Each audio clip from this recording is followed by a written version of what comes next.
गणेशं तुलसी जमुना गंगा भक्तेभ्यो नमो नमः। नारायणं नमस्कृत्य नरं चैव नरोत्तमं देवीं सरस्वतीं व्यासं ततो जयमुदीरयेत्। श्रीकृष्ण ब्रह्मनारद व्याससूत शुकानिगो भागवत गुरून् वन्दे भागवतार्थं सिद्धये। शम्भो नारद शम्भो कुमार मनुकार्दमन प्रह्लाद जनक भीष्म बलिजम शुकान्नम श्रीधर शिशुनाथन सजीव विश्वनाथकं महाभागवतान् वन्दे भगवतार्थदायकम्। श्रीमद्भागवतं वन्दे श्रीकृष्णं नदविग्रहं यदिवाश्रयमात्रेण फलति प्रेमपादपम्। हरे कृष्ण कृष्ण कृष्ण हरे हरे हरे राम राम राम हरे हरे। परम विजयते श्री कृष्ण संकीर्तन श्री श्री कृष्ण चैतन्य चंद्र विजयते नमः। श्रीमद् भागवतम दशमी स्कंदे अष्टाशीतितम अध्याये शिव भक्त कृष्ण भक्तेर मध्य पार्थक्य,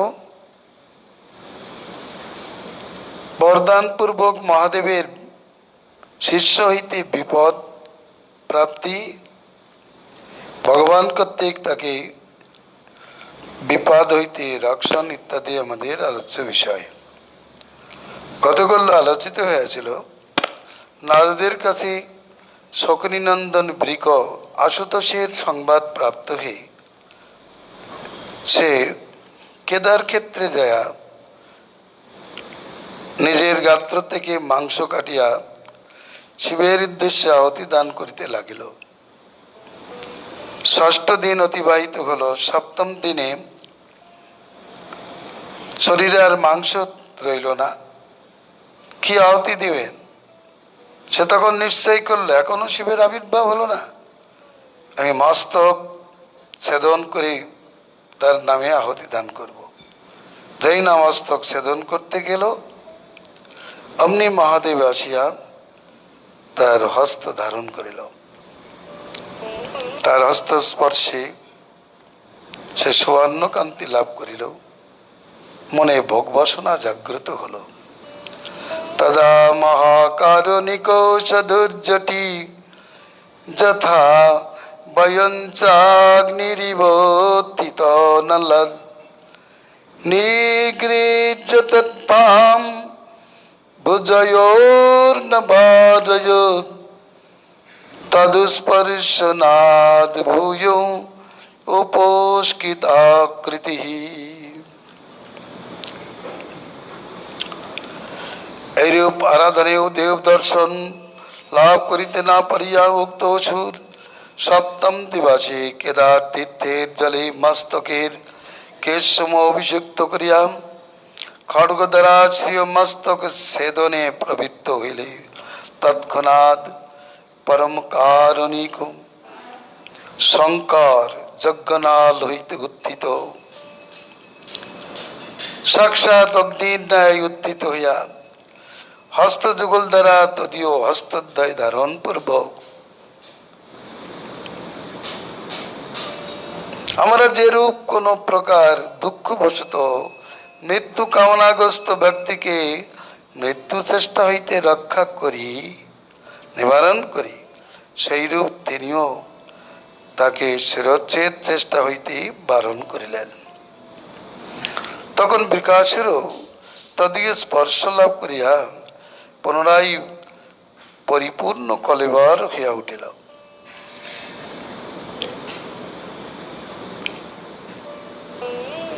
শিবের মধ্যে সিদ্ধিগুণ আছে। ভগবানের কাছ থেকে তিনি সিদ্ধি গুণ লাভ করে আছেন। পূর্বে তপস্যা করিলে ভগবানের কাছে তিনি প্রার্থনা করেছেন, আমি যাকে বর দিব তার যেন সিদ্ধি লাভ হয়, মুক্তি লাভ হয় ইত্যাদি। আর মহাদেব মহান চরিত্রের অধিকারী, তার স্পর্শে একটা মৃতদেহ সঞ্জীবিত হবে, এতে আশ্চর্য কি আছে।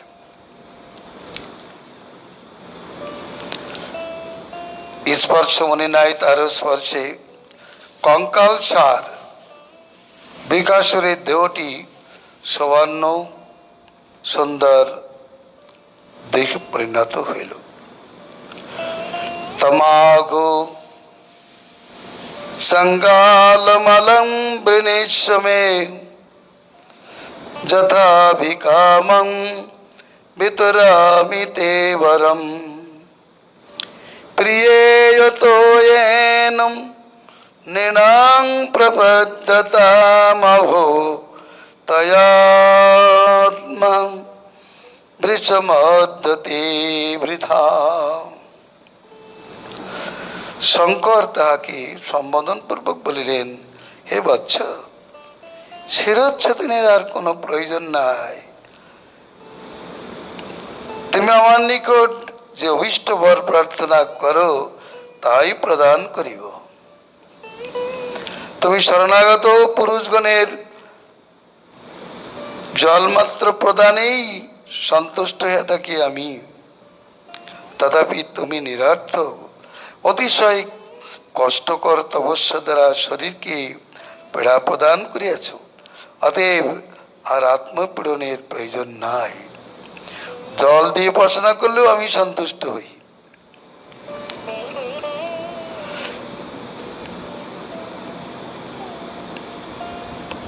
বেল গাছের ডাল দিয়ে তার মাথায় আঘাত করেছে, তাতেই মহাদেব সন্তুষ্ট হয়ে গেছেন।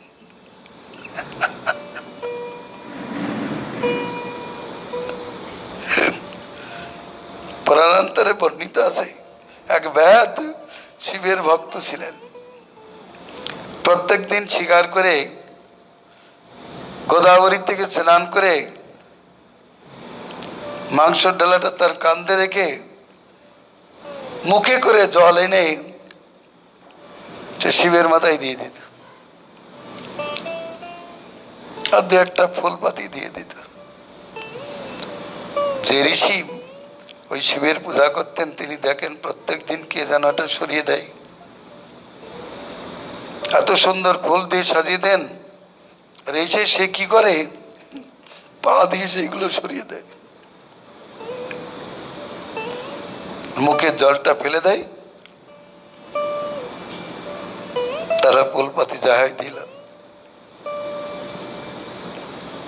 এতেই মহাদেব সন্তুষ্ট। প্রত্যেক দিন এমন হয়, পূজারী রেগে গেছেন খুব, কোন দুরাচার এরকম অনাচার করে এখানে, আমি দেখবো তাকে।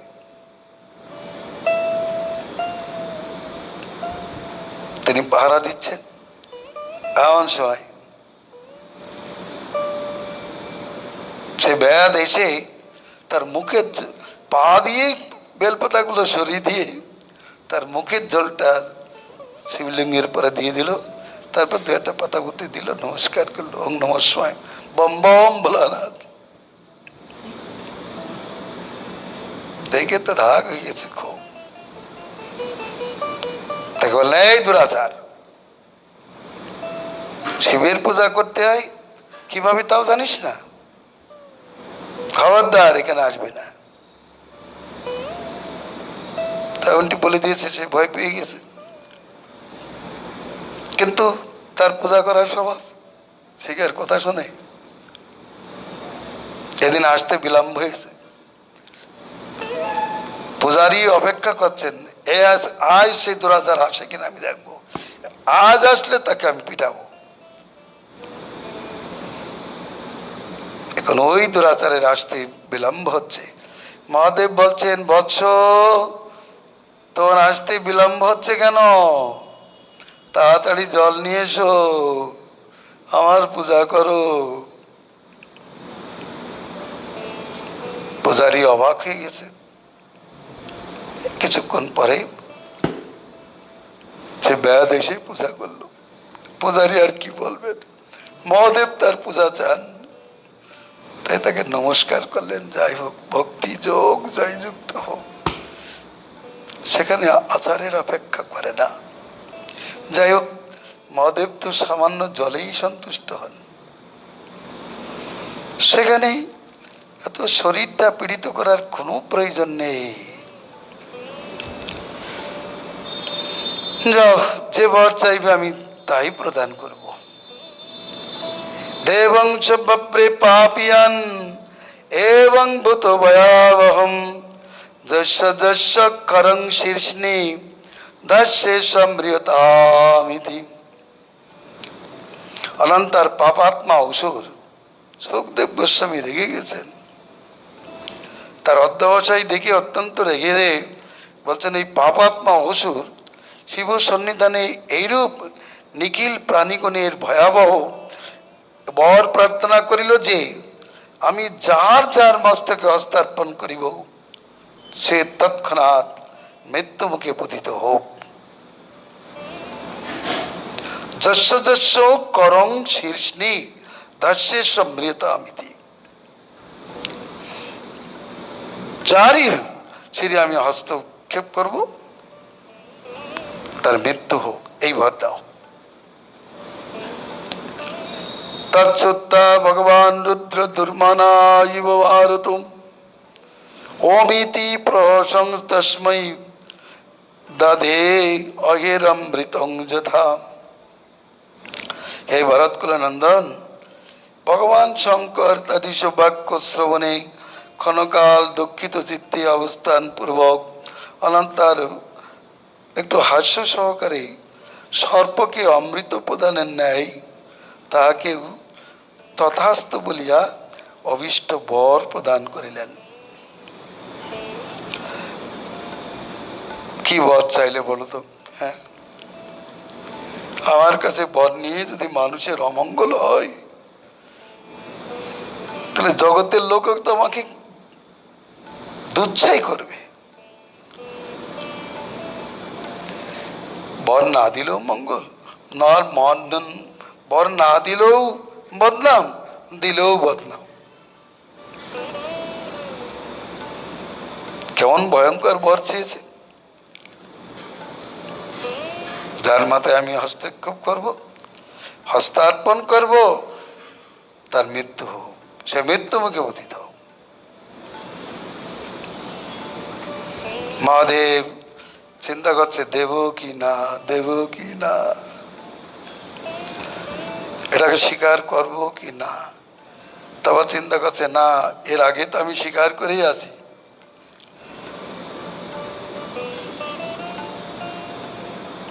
তুমি যে বর চাইবে আমি সেই বরই দেবো। তয়াপি কামং বিতরামি তে বরম। তাহলে আমার বাক্য তো আমি যদি অবজ্ঞা করি তাহলে কে আমার বাক্য কে পালন করবে, সত্য বলবে কে? সে একটা বিপদ। বর দিয়ে বিপদে পড়ে গেছেন, বর দিতে প্রতিজ্ঞা করেই বিপদে পড়েছেন। তারপরে চিন্তা করলেন, যাই হোক হবে, ভগবান তো আছেন, আমার তো রক্ষক পালক ভগবানই আছেন, এখন তো বর দিয়ে দিই, যাই হবে। বলেন, ঠিক আছে বৎস, আমি এই বরই দিলাম। কিন্তু সুখদেব গোস্বামী পাদ বলছেন, সর্পকে অমৃত দান করলে তার বিষ বর্ধনই হইয়া থাকে। সর্পকে কখনো অমৃত দান করতে আছে? শাস্ত্রেই বলেছেন পয়োপানং ভুজঙ্গানাম কেবলং বিষবর্ধনম। মূর্খকে কখনো উপদেশ করতে নাই। উপদেশ হি মূর্খানাম প্রকোপায় ন শান্তয়ে পয়োপানং ভুজঙ্গানাম কেবলং বিষবর্ধনম। যেমন সর্পকে অমৃত পান করালে, দুগ্ধ পান করালে তার বিষ বর্ধিত হয়, মূর্খকে উপদেশ দান করলে তার ঔদ্ধত্য বেড়ে যায়, সে শান্তি লাভ করে না বা সে শান্ত হয় না। কিন্তু দুর্মনা হয়ে বর দিয়ে দিলেন নিজের বাক্য সত্য করবার জন্য এবং তার প্রার্থনাকে সিদ্ধ করবার জন্য বর দিয়ে দিলেন। ইত্যুক্ত সচুরো নৌনং গৌরীহরণ লালসম সতত বর পরীক্ষার্থম শ্রী শম্ভুর মুর্নি কিলাচুরম সহস্তম ধাতুমারেভে সবিবাদ সকৃতাৎ শিবহম।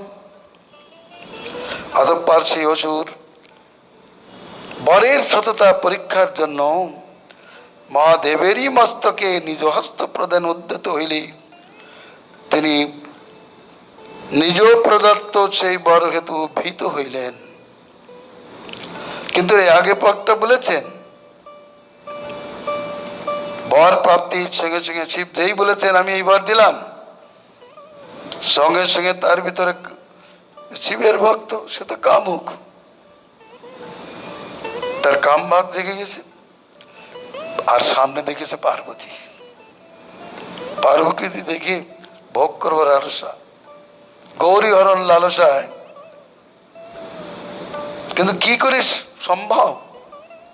শিব থাকতে তো পার্বতীর পানি আমি গ্রহণ করতে পারবো না, পার্বতীর উপর আধিপত্য করতে পারবো না। অতএব আগে শিবকেই শেষ করতে হবে। এই জন্য সেই দুর্মতি মহাদেবের মস্তকে হস্ত অর্পণ করবার জন্য যেই উদ্যত হলো পরীক্ষার্থী, গুরুদেব বর দিয়েছেন যখন পরীক্ষা করেই বর নিব। আর কার মাথায় হাত দিবে? গুরুর মাথায় হাত দিবে। চললেন এই দুর্মতি, এর নাম দুর্মতি। যার শিল তাল নোড়া, তার ভাঙে দাঁতের গোড়া। এর নাম গুরুদ্রোহী। শিষ্য তো নয়, গুরুদ্রোহী। পরিণাম মৃত্যু। মতের অতিক্রম করলেই মৃত্যু। মত বিরোধ সদ্য মরণাই কল্প, বিরোধ তো দূরের কথা, তাকে অতিক্রম করলে তার অসন্তুষ্টি উৎপাদন করলেই মানুষের অমঙ্গল উপস্থিত হয়। তিনোপতিষ্ঠ সম্ভ্রান্তম সন্ত্রস্ত পরাধাবন সপে বুধুম যাবদন্তং দীপো ভূমে কাষ্টানাম উদগাদুদক। অনন্তর সেই অসুর তার পশ্চাৎবর্তী হইলে তিনি অতিশয় ভীত কম্পিত কলেবরে পরান্মুখ হইয়া ধাবমান হইলেন। এইরূপে তিনি উত্তর দিক হইতে আরম্ভ করিয়া স্বর্গ, মর্ত এবং দিক সমূহের সীমা পর্যন্ত ধাবিত হইলেন।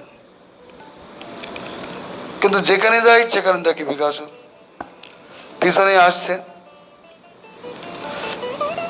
অজানন্ত প্রতিবিধিং তুষ্টিমাশং সুরেশ্বরম ততো বৈকুণ্ঠমাগমত ভাস্বরং তমসোপরম যত্র নারায়ণ চক্ষান্নশিনাং পরমাগতি সন্তানাং নস্তদণ্ডানাং যতো ন বর্ততে গতঃ। ওই সমস্ত স্থানে ব্রহ্মাদি দেবগণ সকলে এই বিষয়ে কোনো প্রতিকার অবগত না হইয়া মৌনভাবে অবস্থান করিতে থাকিলে তিনি যেখানে সাক্ষাৎ শ্রীহরি রাগদেশ রহিত শান্ত চিত্ত পরম ভক্ত সাধুগণের পরম গতিস্বরূপে অবস্থান করেন, সেই স্থান একবার লাভ করিলে তা হইতে জীবের পুনরায় সংসার দশায় পতিত হইতে হয় না। সেই তমগুণাতীত শুদ্ধ সত্তাশ্রিত সমুজ্জ্বল শ্বেতদ্বীপে গমন করিলেন।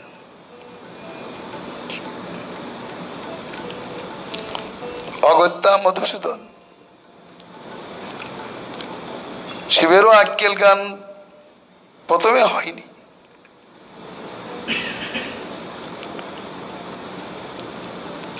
কথাটা শুনতে খুব খারাপ লাগছে, তাই না? আমাদের প্রথম প্রথম আক্কেল জ্ঞান হয় না, দেখে শুনেও আক্কেল জ্ঞান হয় না।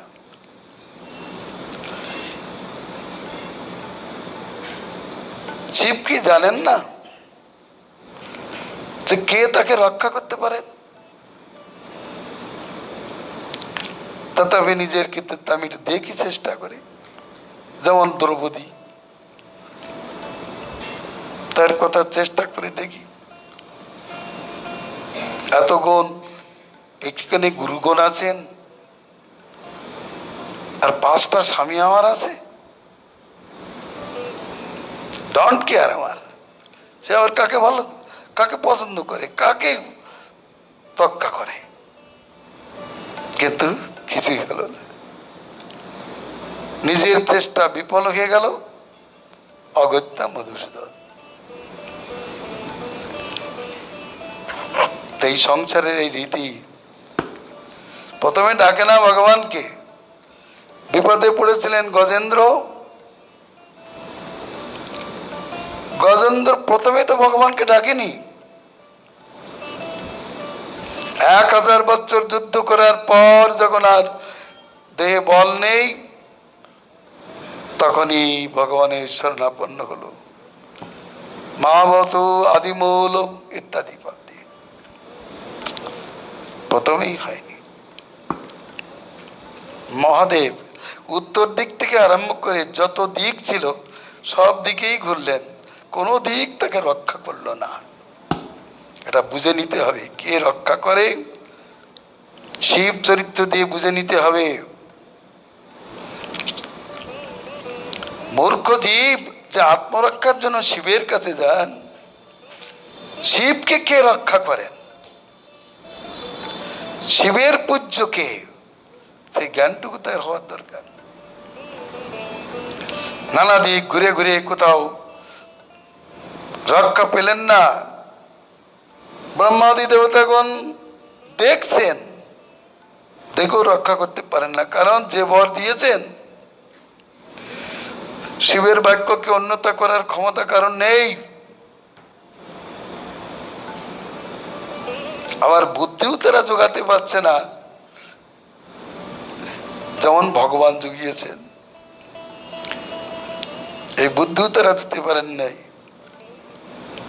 তারা তো শকুনির কাছে বলতে পারতো, হে শকুনি, আরে শিবের কথাই বিশ্বাস করো কেন? যদি বিশ্বাসই করে থাকো নিজের মাথায় হাত দিয়ে দেখো না, এত ছোটাছুটি করার কি প্রয়োজন? তাকে বলেছেন? বলেনি। এখানে লিখছেন অজানন্ত প্রতিবিধি, এর প্রতিকার করবার বিধি তারা জানতে না পেরে মৌনভাবে কেবল অবস্থান করতে লাগিলেন। মহাদেব ছুটছেন,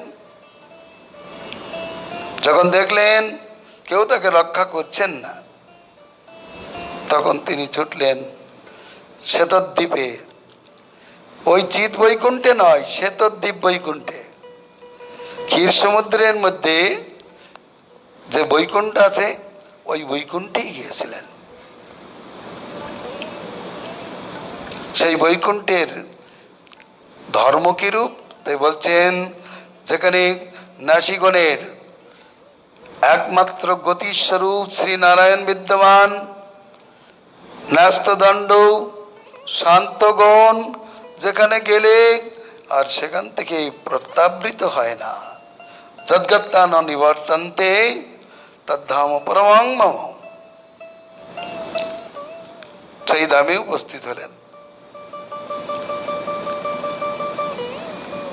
তং তদা ব্যসনং দিষ্ট ভগবান বিজনার্দনম দুরাত প্রত্যদ্যাৎ ভূত্বা বটুকো যোগমায়াম মেকলাজিন দণ্ডাক্ষৈ তেজোসাগ্নি প্রজ্বলন অভিবাদয়ামাশো চ তং কুশপানি বিনীতবৎ।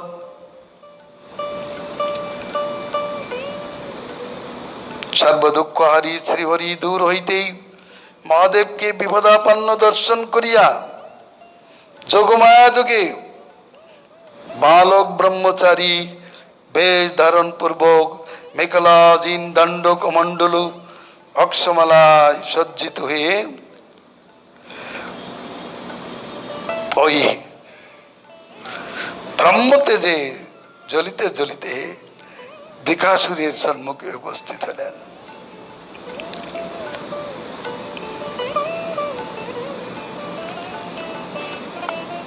এবং শিষ্যের নাই তাকে অভিবাদন করিলেন।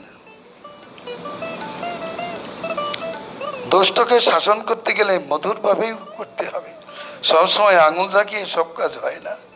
ভগবান বলেছেন, হে দেবতাগণ, কার্যসিদ্ধি সবসময় তর্জনী দেখিয়ে হয় না,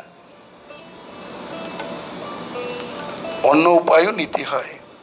যেই জন্য শাসন নীতি চারটি: সাম, দাম, দণ্ড, ভেদ। বেদ, দণ্ড ইত্যাদি। এখন এই ভগবান তিনি তো মায়াবী শ্রেষ্ঠ। যোগমায়া বলে বটু বামন হয়ে দণ্ড কমণ্ডল এই সমস্ত নিয়ে সূর্যের মতো জ্বলতে জ্বলতে, অর্থাৎ তেজের দ্বারা অসুরের নয়ন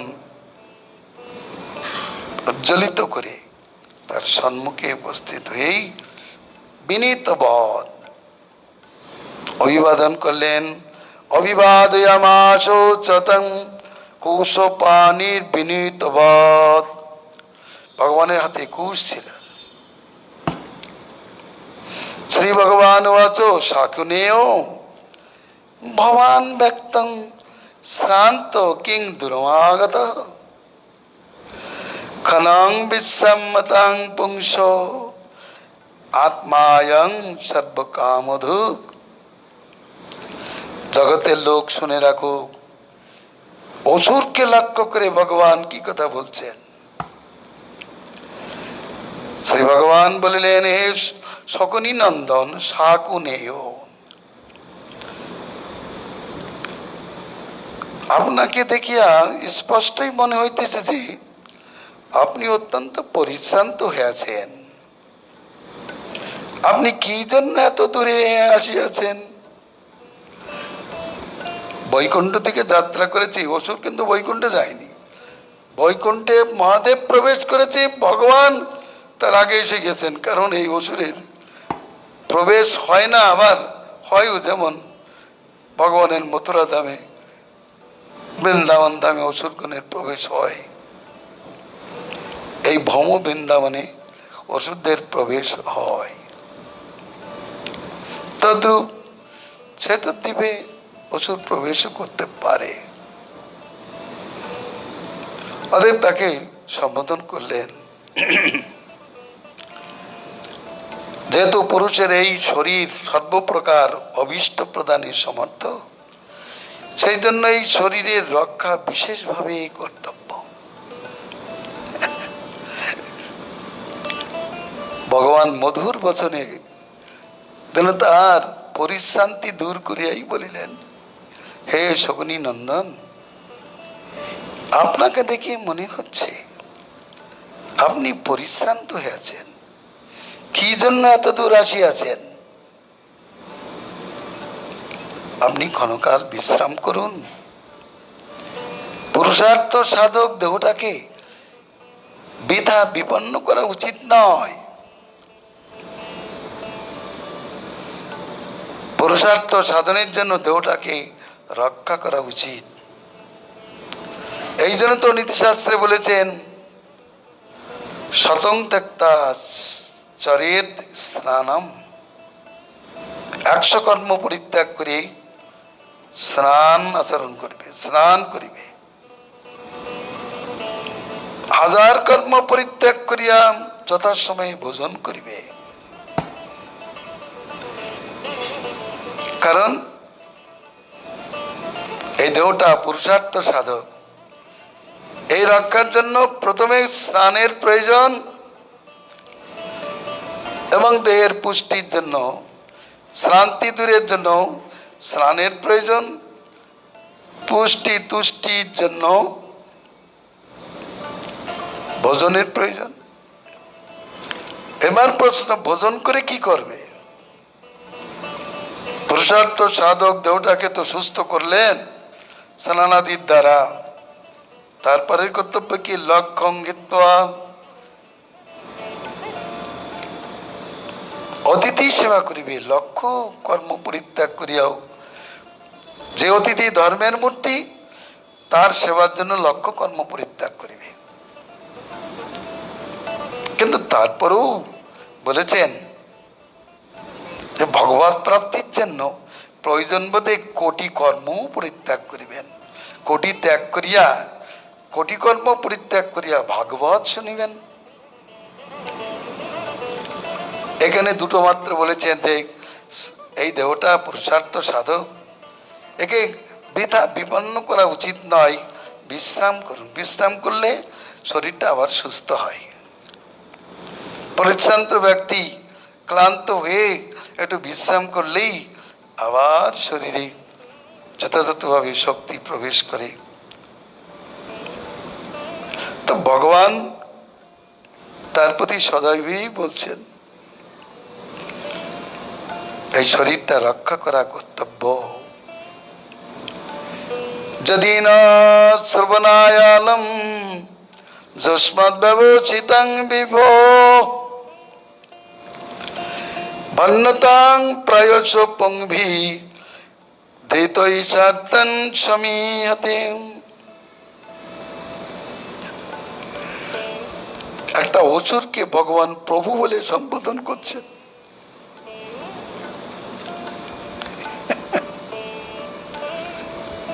বলেন, এই বিভো, ভবদীয় সংকল্পিত কার্য আমাদের শ্রবণযোগ্য হইলে তা বলুন। আপনি কি সংকল্প করিয়াছেন? আমরা যদি শ্রবণযোগ্য হই তাহলে আমাদের কাছে ব্যক্ত করুন। অসুরের সহিত আপনা আপনি ভাবে কথা বলছেন। যেহেতু পুরুষগণ প্রায়ই অপর পুরুষগণের সাহায্যে নিজ নিজ কার্য সাধন করিয়া থাকেন, পংবি ধৃতৈ চাত্তান সমীহতে, নিজে কোনো কার্য সিদ্ধ করিতে না পারিলে অপরের কাছ থেকে পরামর্শ নিয়ে সে কার্য সিদ্ধ করেন।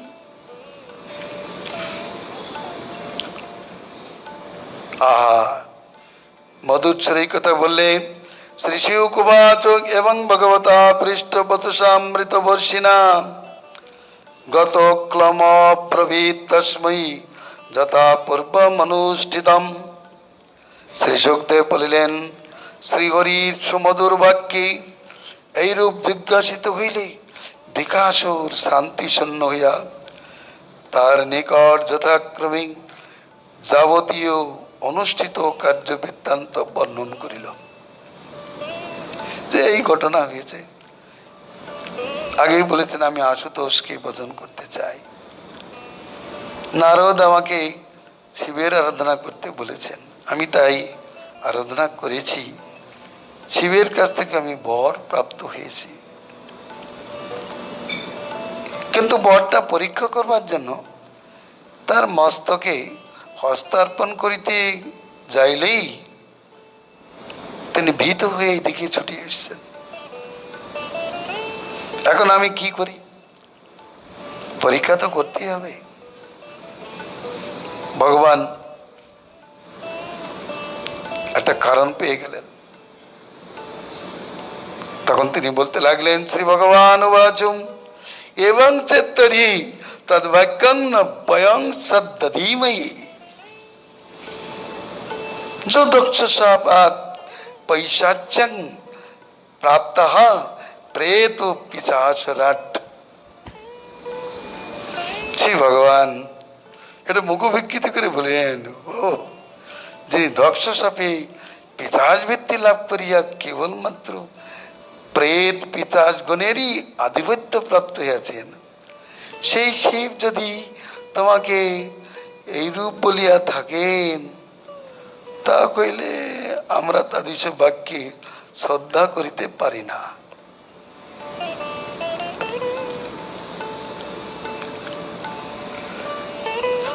যিনি নিজের প্রতি অভিশাপকে ঠেকাতে পারেন না, তিনি অপরকে আর কি আশীর্বাদ করিবেন? ভগবানের বক্তব্যটাই। আবার হয়তো কেউ বলতে পারেন যে ভগবান আপনাকেও তো অভিশাপ দিয়েছেন, আপনি তো অভিশপ্ত কুলকে রক্ষা করলেন না। সেখানে তার রহস্যটা না জানতে পারলে মুড়ি মুড়কি এক করলে অসুবিধে আছে, বুঝতে হবে। তিনি বলছেন, আমি তো দক্ষ সাপে তিনি পিশাচত্ব প্রাপ্ত হয়ে ভূত প্রেত পিশাচ বৈতাল কুষ্মাণ্ড এদের আধিপত্যই প্রাপ্ত হয়ে ওই সমস্ত অমঙ্গল চিহ্নাদি ধারণ করে শ্মশানে শ্মশানে অবস্থান করে। আমরা কিন্তু সেই শিবের বাক্যে শ্রদ্ধা করতে পারি না। ভগবান শ্রদ্ধা করতে পারেন, কিন্তু ওই অসুরকে মোহিত করবার জন্য তিনি এই কথা বললেন। বুঝতে হবে, ভগবানের মুখে শিবের নিন্দা নেই, কিন্তু এখন যে শিবের প্রতি অশ্রদ্ধা প্রকাশ করছেন, ও কেবলমাত্র ওই অসুরকে মোহন করবার জন্য, এটাই বুঝতে হবে।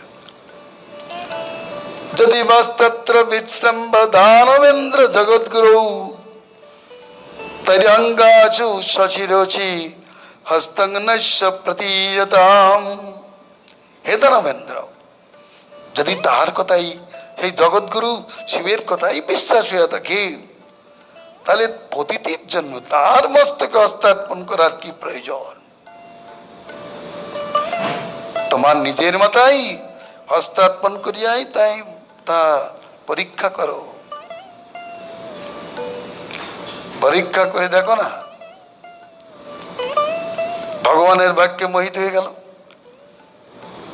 যদ্দা সত্যং বাচো সম্ভব কতঞ্চিৎ দানবর্ষভম তদৈনম জয় সদ্বাচম ন যদ ভক্তানৃতং পুনঃ।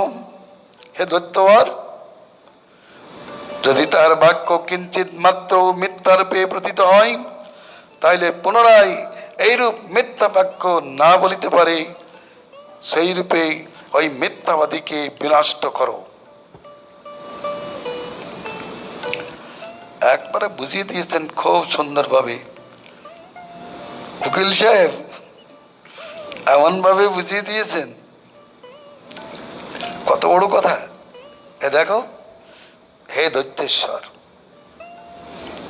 যদি তার বাক্য কিঞ্চিত মাত্র মিথ্যা বলে প্রতীত হয়, তাহলে পুনরায় যেন এইরূপ মিথ্যা কথা না বলে, তার জন্য সেই মিথ্যাবাদীকে বিনষ্ট করো।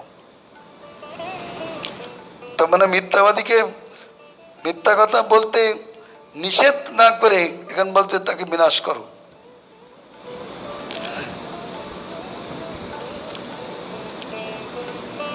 তদ্ভক্তা নেতাং পুনঃ তদৈনম জয়ী। জয়ী শব্দের অর্থ হত্যা করো, বিনাশ করো।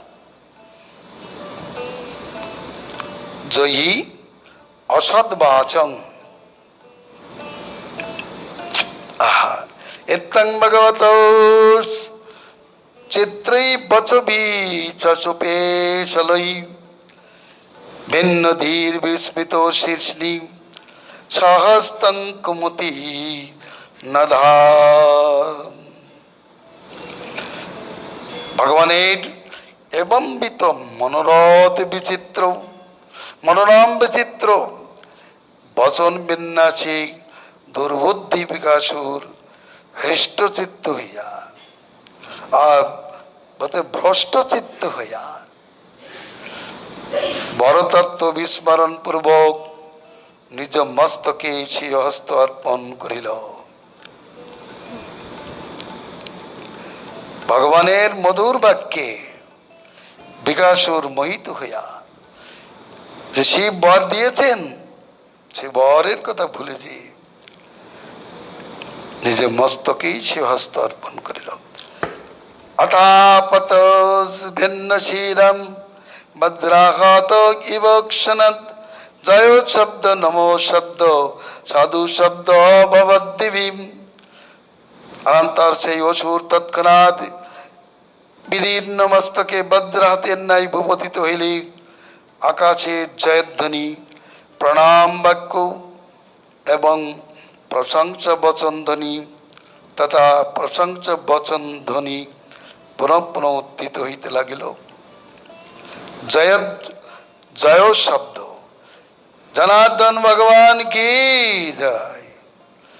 ভগবানকে নমস্কার করি সাধু সাধু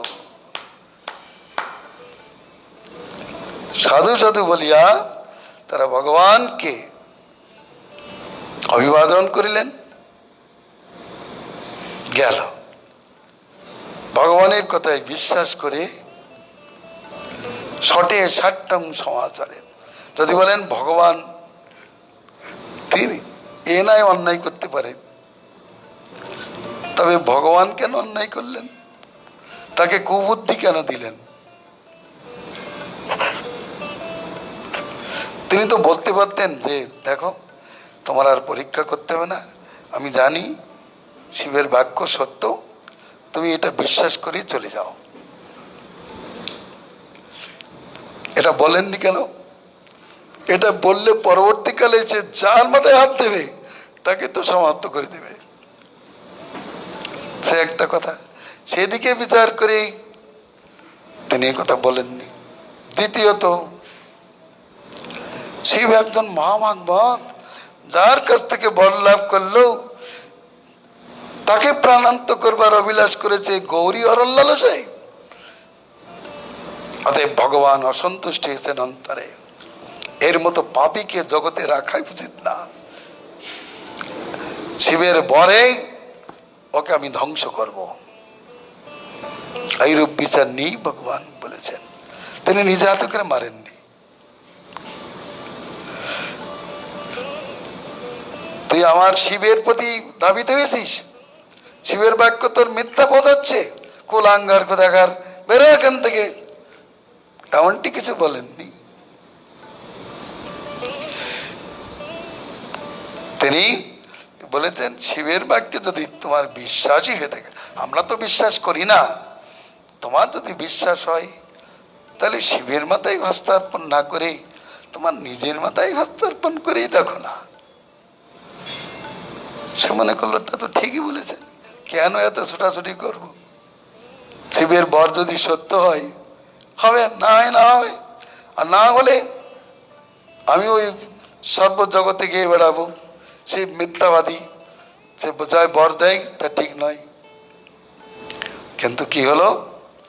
ভগবানের মায়া মোহিত হয়ে ভগবান তাকে প্রাণান্ত করে দিলেন, তাকে জীবিত রাখলেন না। তাকে জীবিত রাখা উচিত নাই পেল, কারণ যে পাপ করেছে, পাপের সংকল্প করেছে, তাকে জীবিত রাখলে হয়তো পার্বতীর কাছে শিবের রূপ ধারণ করে উপস্থিত হবে, যেমন জলন্ধর হয়েছিল। শিবের কাছ থেকে বর লাভ করলো জলন্ধর, আর সে কিনা শিবের রূপ ধারণ করে পার্বতীর কাছে উপস্থিত হয়েছিল। চিন্তা করুন, অসুরগণ, এই দুর্মতিগণ, কদর্য স্বভাবগণ কি না করতে পারে। ভগবান একইভাবে বললেন চারিদিকে জয় শব্দ, নমঃ শব্দ, সাধু শব্দ উত্থিত লোক মুমুচু পুষ্প বর্ষানি হাতে পাপে বৃকাচুরে দেবচি পিতৃগন্ধর্ব মোচিত সংকটাচ্ছিবম। দুরাচার বিকাশর নিহত হইলে দেব ঋষি পিতৃ গন্ধর্বগণ পুষ্পবৃষ্টি করিয়াছিলেন এবং শিব সংকট মুক্ত হইয়াছিলেন। মুক্তং গিরিশমদ্ভাগ ভগবান পুরুষোত্তমম অহো দেব মহাদেব পাপয়ং সেন পাপ্ননা হতো কোনু মহোৎশীষম যন্ত্রবৈকিত কিলবিষহং ক্ষেমিষ্যৎ কিমু বিশ্বেষে কিতাগস্ক জগদ্গুরু। ভগবান পুরুষোত্তম শ্রীহরি সংকট মুক্ত শঙ্করের সমীপস্থ হয়ে বলিলেন, হে জগৎগুরু মহাদেব, এই দুরাচার অসুর নিজ পাপ দ্বারাই বিনষ্ট হইয়াছি। হে ঈশ্বর, কোন মহাজনের প্রতি অপরাধ করিয়া কেউই মঙ্গল লাভ করিতে পারে না। মহৎ বিরোধ সদ্য মরণায় কল্পতে। সুতরাং জগৎগুরু রূপী আপনার প্রতি যে অপরাধ করে তার কল্যাণ কিরূপে সম্ভবপর হইতে পারে? ইতি স্বয়েবমদ্ভাকৃত শক্তুদন্নতম পরস্য সাক্ষাৎ পরমাত্মনো হরিম গিরিত্রমক্ষং কথয়েচ্ছেনোতিভম বিমুচ্যতে সংস্কৃতিভিস্ততারিভিম। যিনি প্রপঞ্চতীত স্বরূপ শক্তি সমীর আধার স্বরূপ পরমাত্মা পুরুষোত্তম শ্রীহরির অনুষ্ঠিত এই শিবমোক্ষণ রূপ চরিত্র শ্রবণ বা অন্যের নিকট কীর্তন করেন, তিনি মৃত্যুরূপ সংসার প্রবাহ এবং শত্রু হস্ত হইতে পরিত্রাণ লাভ করিয়া থাকেন। ফলশ্রুতি এই, এটা শুনলে মৃত্যু পাশ থেকে মুক্তি হবে, শত্রুর পাশ থেকেও মুক্তি সম্ভব। এটি শ্রীমদ্ ভগবতী মহাপ্রাণী ব্রহ্মসূত্র ভাষ্যে পরমাংশং সংহিতাং ব্যাসিকাং দশমে স্কন্ধে রুদ্রমোক্ষণং নাম অষ্টাশীতিতম অধ্যায়। সুখদেব গোস্বামী এর আগে একটা শ্লোক তৃণাবর্তবৎ প্রসঙ্গে বলেছেন যে বিহিংসিত পাপ,